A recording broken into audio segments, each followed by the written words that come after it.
चला एक तुम्हाला आणखीन एक कन्सेप्ट सांगतो. गिग वर्कर्स एक नवीन कन्सेप्ट आहे जे आपल्या परीक्षेला येऊ शकते. गिग वर्कर्स म्हणजे काय? हा शब्द तुम्ही बरेच वेळेस ऐकला असेल मे बी. बरेच वेळेस तुम्ही असे काही लोक बघितले असताल, डिलिव्हरी बॉय असेल किंवा त्याला आपण फ्रीलान्सर असं म्हणतो. आता गिग वर्कर्स या शब्दाचा अर्थ लक्षात घ्या की असे लोक की जे बांधेल नाहीये कामाला, ते त्यांच्या वेळेनुसार आणि कामानुसार काम करतात. जसं की तुम्हाला माहित असेल की डिलिव्हरी बॉय काय करतात, एक ऑर्डर असते तेवढी ती प्लेस करतात आणि त्यांचा तो रोल खतम होतो. नंतर पुढची ऑर्डर. तर त्यांना जर घरी जायचं असेल तर त्यांचा लॉग इन ऑफ करतात आणि घरी जातात. तर हे झाले आपले गिग वर्कर्स. गिग वर्करचा आणखीन एक अर्थ आहे फ्रीलान्सर. फ्रीलान्सर म्हणजे काय? जसं की माझं काम, मी शिक्षक आहे पण मी कोणत्याही एका विशिष्ट इन्स्टिट्यूटमध्ये नाहीये. मी त्या इन्स्टिट्यूटमध्ये जातो, लेक्चर घेतो, विषय संपवतो आणि माझं बाकीचा मार्ग मोकळा. मी माझ्या पद्धतीने माझा वेळ हे करू शकतो.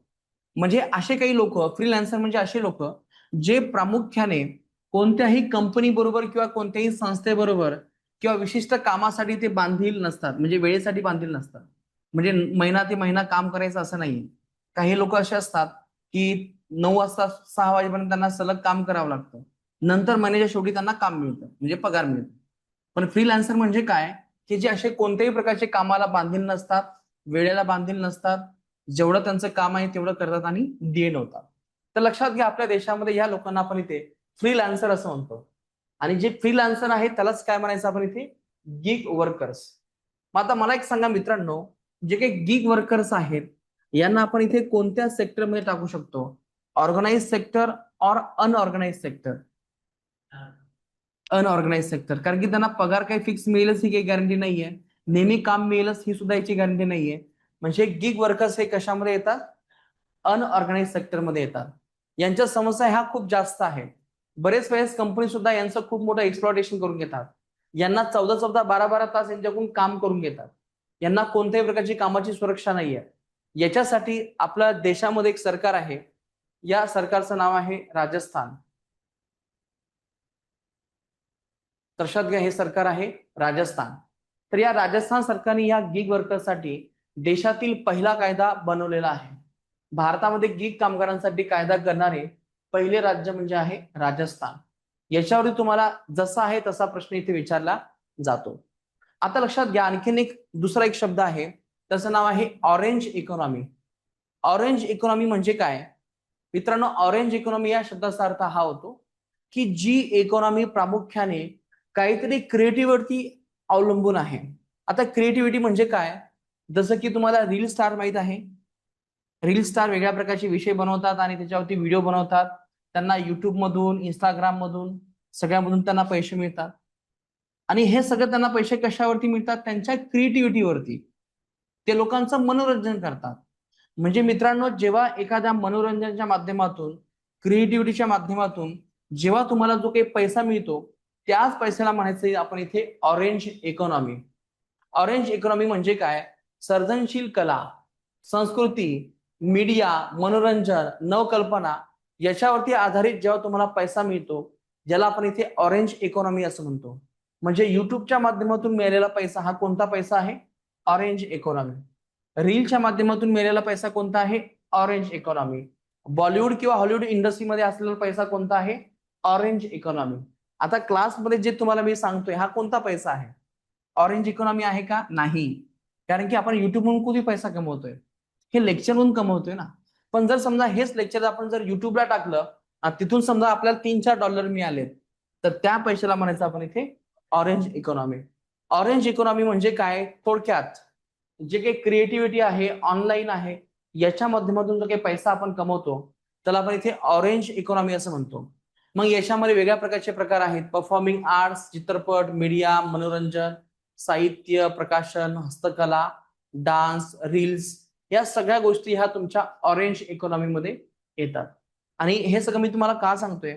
कारण की मागच्या मीटिंगमध्ये म्हणजे 2025च्या व्हीओएस मीटिंगमध्ये नरेंद्र मोदी यांनी या ऑरेंज इकॉनॉमीचा स्कोप सांगितला होता. ज्या आपल्या देशाची ऑरेंज इकॉनॉमी आहे ती भविष्यामध्ये आणखीनच डबल न तिबल न वाढवू शकते. मग आता मला सांगा मित्रांनो, ही जी काही ऑरेंज इकॉनॉमी आहे ती देशासाठी चांगली का वाईट आहे? जे रील स्टार आहेत ते खूप मोठा पैसा कमवतात, काहीतरी फालतू डान्स करतायत किंवा काहीतरी फालतू बोलतायत, त्याच्यावरती ते पैसा कमवतात. ही चांगली गोष्ट की वाईट गोष्ट आहे?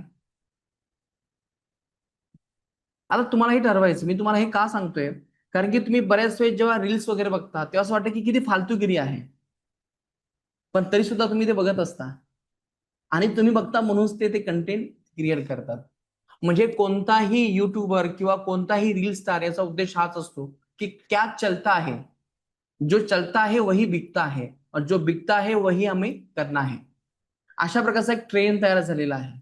अश्लील गाणे तयार करणे, अश्लील हावभाव तयार करणे, अश्लील बोलणे, शिव्या देणे, ह्या गोष्टी समाजाला आवडायला लागल्यात. म्हणून तशा प्रकारच्या रील्स, तशा प्रकारचे व्हिडिओज तयार व्हायला लागले. म्हणजे याला काय म्हणायचं मित्रांनो, थोडक्यात आपल्या समाजाचं असलेलं अधपतन. हे नक्कीच, जसे याचे तोटे आहेत तसे फायदे सुद्धा आहेत. खूप चांगले लोक आहेत की जे खूप चांगला कंटेंट बनवत आहेत. मग आता मला सांगा, तुम्हाला काय करायचंय? लाईफमध्ये फालतू बनायचं आहे का लाईफमध्ये स्वतःला ट्रान्सफॉर्म करायचं आहे? ज्या लोकांना पुढे जायचंय त्या लोकांनी काय करायचंय? अशा प्रकारचे युट्यूब चॅनल्स फॉलो करायचे नाही. लगेच त्याच्यावरती जाऊन त्याला नॉट इंटरेस्टेड करायचं, म्हणजे ते तुम्हाला युट्यूब चॅनल परत दिसणार नाही. म्हणजे लक्षात घ्या मित्रांनो, आज जगामध्ये चांगल्या गोष्टी आहेत, वाईट गोष्टी आहेत. तुम्हाला काय उचलायचं हे तुमच्यावरती डिपेंड आहे. आणि जो काही युट्यूब आहे तो सुद्धा तुम्हाला तशा प्रकारचं अनालिटिक्स, किंवा आपण त्याला इथे म्हणतो त्याचं एक अल्गोरिदम असतो त्या त्या युट्यूब चॅनलचा, तो तुम्हाला बरोबर त्या दृष्टिकोनातून दाखवतो. एक उदाहरण मी तुम्हाला दाखवतो. आता काही दिवसापूर्वी मी युट्यूबवरती किंवा मग एखाद्या वेबसाईटवरती मी किडनी स्टोन बद्दल मी सर्च केलं, तर मला तिथून पुढे किडनी स्टोनचेच व्हिडिओ यायला लागलेत. तुम्ही तो अनुभव घेतला असेल. म्हणजे याचा अर्थ काय आहे की युट्यूब काय करतो, तुमचा अल्गोरिदम आणि तुमचा इंटरेस्ट त्यानुसार तुम्हाला तो तो व्हिडिओ दाखवतो. जर एखाद्या व्यक्तीचा आपण जर मोबाईल बघितला आणि युट्यूब जर हिस्ट्री बघितली, ज्या प्रकारचे तुम्ही ते व्हिडिओ बघितलेत, तर यानुसार तुम्हाला एक गोष्ट नक्की कळेल की त्या व्यक्तीचा माइंडसेट कसा आहे. आता बघा, आपण काही दिवसापूर्वी आपण वारीचे आपण व्हिडिओ बघत होतो. आता इथून पुढे सगळे आपल्याला वारीचेच व्हिडिओ आपल्याला दिसत आहेत. पंढरपूरची वारी. म्हणजे याचा अर्थ काय होतो की हे सगळं जे आहे ते आपला सगळा माइंडसेट रीड करून त्या पद्धतीने तुम्हाला तो अल्गोरिदम तयार केला जातो. आणि हे सगळं एकदम सिस्टमॅटिक पद्धतीने होत असते. यामध्ये एआयचा वापर केला जातो. आणि यासाठी मित्रांनो, ऑरेंज इकॉनॉमी जेवढी चांगली आहे तेवढी घातक सुद्धा आहे. ऑरेंज इकॉनॉमीमध्ये पैसा मिळू शकतो, परंतु जी काही संस्कृती आहे, जे व्हॅल्यूज आहेत किंवा जे काही महिलांसंदर्भात जी काही भूमिका आहे त्या बदलू शकतात. आता बऱ्याच अशा मुली आहेत रील स्टार की जे विनाकारण अंग प्रदर्शन करून समाजामध्ये भडक भावना भडकवण्याचा प्रयत्न करतायत. हा अँगल मग चुकीचाच आहे. तर हे याचे पॉझिटिव्ह आणि निगेटिव्ह दोन्ही अँगल आहेत. आता हे आपण इथं समजून घेतलंय. आता आपल्याला सर्वात महत्त्वाचं समजून घ्यायचं आहे की भारतामध्ये हे रोजगार वाढवण्यासाठी सरकारने कोणकोणते प्रयत्न केलेले आहेत. तर मित्रांनो, तुम्हाला या योजनेवरती नेहमी प्रश्न असतात. मुळात जे काही रोजगार योजना आहे त्याचे दोन प्रकार पडतात. तर पहिला प्रकार आहे इथे मजुरी, हा प्रकार आहे. आणि दुसरा जो काही प्रकार आहे याचं नाव आहे स्वयंरोजगार. रोजगार आणि स्वयंरोजगार असे याचे हे दोन प्रकार आहेत. मात्र लक्षात घ्या, मजुरी म्हणजे काय? मजुरी या शब्दाचा अर्थ हा होतो, सरकारने तुम्हाला मजुरीसाठी काम दिलेलं आहे, त्याला म्हणतो मजुरी. आणि स्वयंरोजगार म्हणजे काय, की तुम्ही स्वतःहून रोजगार निर्माण करावा यासाठी सरकार तुम्हाला फंडिंग करते, म्हणजे पैसा देते. तर यासाठी लक्षात घ्या, भारतामध्ये आपण सर्वप्रथम 1980 मध्ये ही योजना सुरू केली होती, ज्यांचं नाव आहे NREP. NREPचा अर्थ काय होतो? National rural employment programme. 1980 मध्ये सुरू झाली. याचा उद्देश हाच होता की ग्रामीण भागामध्ये अकुशल मजुरांना मजुरी पुरवणे. नंतर 1983 मध्ये RLEGP म्हणजे landless employment guarantee programme, rural landless employment guarantee programme, RLGP 1983 मध्ये सुरू केली. म्हणजे ग्रामीण भारतामध्ये ज्या लोकांकडे जमीन नाही त्यांना अशा प्रकारची मजुरी देणे, हा याचं उद्दिष्ट होतं 1983. आता बघा, हे खूप महत्वाचं आहे बरं का. 1989 मध्ये आपण काय केलं, ह्या ज्या काही वर्षा योजना आहेत NREP आणि RLEGP यांना आपण एकत्र केलं आणि एक नवीन योजना सुरू केली, ज्याचं नाव आहे जवाहर रोजगार योजना. याच्यावरती खूप वेळेस आपल्याला प्रश्न आलेले आहेत. तर ती योजना आपण कधी सुरू केली? 1989 1989 मध्ये. म्हणजे आता तुम्हाला हे लक्षात ठेवायचं आहे, NREPचा अर्थ काय आहे? National rural employment programme. ही योजना आपण सुरू केली 1980 मध्ये. 1983 मध्ये कोणती सुरू केलेली आहे? Rural landless employment programme, RLEGP, guarantee programme. 1983 ह्या दोघांना आपण एकत्र केलं 1989 मध्ये आणि कोणती योजना तयार केली? जवाहर रोजगार योजना. पहिला सिक्वेन्स लक्षात आला का? हा खूप महत्वाचा आहे. या तुम्हाला प्रश्न जे आलेले आहेत मित्रांनो आतापर्यंत ते वर्षानुसार आलेले आहेत. मॅथ्स द पेअर मध्ये तुम्हाला हे असे वर्ष विचारलेले आहेत.